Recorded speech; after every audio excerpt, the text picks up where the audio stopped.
ईमानदार चाट पकौड़ी वाला। लखनऊ के पुराने बाजार में मुन्ना चाट वाला नाम का एक ठेला था। उसकी खुशबू दूर दूर तक फैलती थी। गरम पकौड़े, चटपटी चटनी और करारी टिक्की। मुन्ना दिन भर मेहनत करता और रात में थैला समेटकर घर लौट जाता। उसकी माँ बीमार थी और पिता का साया बचपन में ही उठ गया था। मुन्ना अपनी ईमानदारी और मुस्कान से सबका दिल जीत चुका था। हर ग्राहक को वह बराबर परोसता, न ज्यादा न कम। अक्सर बच्चे कहते, भावया थोड़ा और डाल दो ना, तो वह मुस्कुरा कर कहता, जो हक है वही मिलेगा, यही मजा है सच्चाई का। लोग हंसते और करते, मुन्ना तू बड़ा सीधा है। पर वही सीधापन उसकी पहचान बन गया था। एक दिन बाजार में नया ठेला आया, राजू स्पेशल चाट। उसका ठेला चमकदार था, गाने बजते थे और सजावट लाजवाब। लोग मुन्ना की जगह राजू के ठेले पर जाने लगे। राजू ऊंची आवाज में बोलता, यह असली स्वाद है। मुन्ना चुपचाप अपने पकौड़े तलता रहा। धीरे धीरे उसकी कमाई आधी रह गई। माँ की दवाइयाँ महंगी थी और किराया भी बढ़ गया था। पर मुन्ना ने फिर भी किसी को धोखा नहीं दिया। उसने कभी पानी मिलाकर चटनी नहीं बनाई, न पुराना तेल दोबारा इस्तेमाल किया।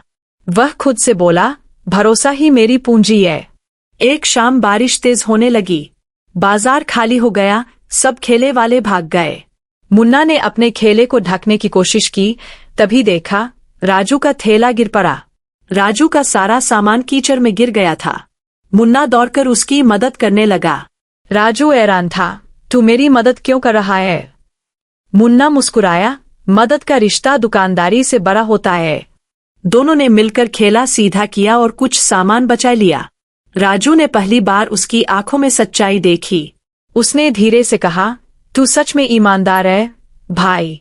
अगले दिन पूरे बाजार में खबर फैल गई, मुन्ना ने राजू की जान बचाई। लोग फिर उसके ठेले पर लौटने लगे। सब कहने लगे, ईमानदारी का स्वाद सबसे बढ़िया है। मुन्ना खुश था, माँ भी गर्व से मुस्कुरा रही थी। लेकिन असली मोड़ अब आने वाला था। एक दिन एक अमीर आदमी उसके ठेले पर आया। उसने कहा, मुझे तेरी चाट बहुत पसंद आई, मैं तुझे अपने होटल में नौकरी दूंगा, बड़ी सैलरी पर। मुन्ना ने विनम्रता से कहा, साहब सोचकर बताऊंगा। रात भर वह सोचता रहा। माँ बोली, बेटा तेरा ईमान तुझे जहाँ ले जाएगा वही जाना। अगले दिन वह होटल पहुंचा, देखा वही राजू वहां काम कर रहा था। राजू ने उसे देखकर कहा, अब तू मेरा जूनियर बनेगा। मुन्ना मुस्कुराया, काम कोई छोटा नहीं होता, बस दिल बड़ा होना चाहिए। मुन्ना ने पूरी मेहनत से काम किया। उसकी साफ सफाई और स्वाद ने ग्राहकों का दिल जीत लिया। धीरे धीरे उसकी लोकप्रियता होटल में बढ़ने लगी। एक दिन होटल का मालिक बोला, मुन्ना अब तू मुख्य शेफ बनेगा। राजू के चेहरे पर जलन झलकने लगी। राजू को बुरा लगा, मैं तो पहले से यहाँ हूँ और यह नया आगे कैसे? उसने मन में एक चाल चली। उसने मुन्ना की चटनी में नमक ज्यादा डाल दिया। ग्राहकों ने शिकायत की, आज का स्वाद खराब है। मालिक ने गुस्से में मुन्ना को डांट दिया। मुन्ना बहुत दुखी हुआ, पर कुछ नहीं बोला। रात में जब उसने सफाई करते हुए फ्रिज खोला तो राजू की चाल समझ गई। उसने देखा कि नमक का डिब्बा जानबूझकर खुला छोड़ा गया था।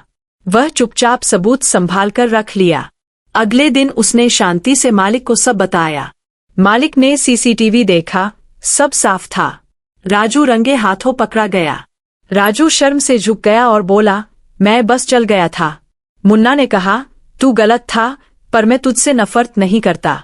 मालिक बोला, सच्चे लोग ही पहचान में आते हैं मुसीबत में। राजू को नौकरी से निकाल दिया गया। मालिक ने मुन्ना से कहा, अब यह होटल तेरा है। मुन्ना के आंसू निकल आए। उसने मालिक के पैर छुए। उसने कहा, साहब मैं तो बस मेहनत करता हूँ, मालिक आप हैं। पर मालिक ने मुस्कुराकर कहा, अब तू ही सच्चे स्वाद का मालिक है। मुन्ना ने होटल का नाम बदल कर रखा, ईमानदार चाट पकौड़ी वाला। उसने हर पुराने ठेले वाले को वहां काम पर रखा। हर ग्राहक को वही पुराना स्वाद, वही मुस्कान मिली। लोग कहते, यह होटल नहीं, ईमानदारी की मिसाल है। मुन्ना फिर वही साधारण कपड़े पहनता रहा, घमंड से दूर। कुछ महीनों बाद राजू फिर लौटा। उसके पास नौकरी नहीं थी, पर आंखों में पछतावा था। मुन्ना ने उसे देखा और कहा, भाई फिर से शुरू करना चाहे तो दरवाजा खुला है। राजू की आंखें भर आई, क्या तू सच में माफ कर देगा? मुन्ना ने कहा, गलतियों से बड़ा दिल होना चाहिए। राजू फिर से काम करने लगा, इस बार सच्चाई से। धीरे धीरे दोनों की दोस्ती और मजबूत हो गई। अब होटल में 2 साइन बोर्ड लगे थे, स्वाद मुन्ना का, मेहनत राजू की। लोग फोटो खींचते और कहते, यहाँ दिल से चटनी बनती है। एक दिन टीवी चैनल वालों ने होटल का शो बनाया। उन्होंने पूछा, सफलता का राज क्या है? मुन्ना ने कहा, ईमानदारी और माफी, यही 2 मसाले हैं। सारा शहर उसकी बात से प्रभावित हुआ। होटल को साल का सबसे ईमानदार व्यवसाय का पुरस्कार मिला। लेकिन दूसरी बड़ी उलटफेर अभी बाकी थी। पुरस्कार के बाद किसी ने चोरी से काउंटर से पैसा गायब कर दिया। पुलिस आई और सीधे राजू पर शक हुआ। मुन्ना ने कहा, नहीं, राजू ऐसा नहीं कर सकता। वह खुद जांच में जुट गया। रात में उसने सीसीटीवी देखा। पता चला कि चोरी किसी ग्राहक ने की थी। मुन्ना ने उस वीडियो को पुलिस को सौंप दिया। राजू निर्दोष साबित हुआ। राजू रोते हुए बोला, तूने आज मेरी इज्जत बचाई भाई।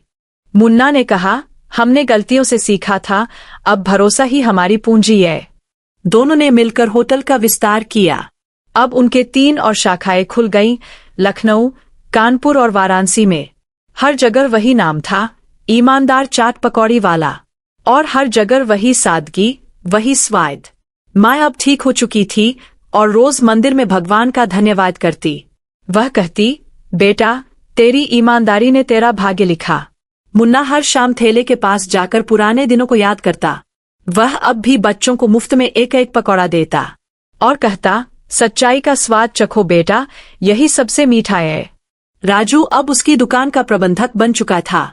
वह हर नए कर्मचारी को वही कहानी सुनाता, कैसे एक ईमानदार ठेले वाले ने सबका दिल जीता। हर नया लड़का कहता, हम भी वैसे बनना चाहते हैं। मुन्ना मुस्कुराता और कहता, बस सच्चे रहो, दुनिया खुद हुकेगी। आज ईमानदार चाट पकौड़ी वाला नाम एक ब्रांड नहीं, एक भावना बन चुका है।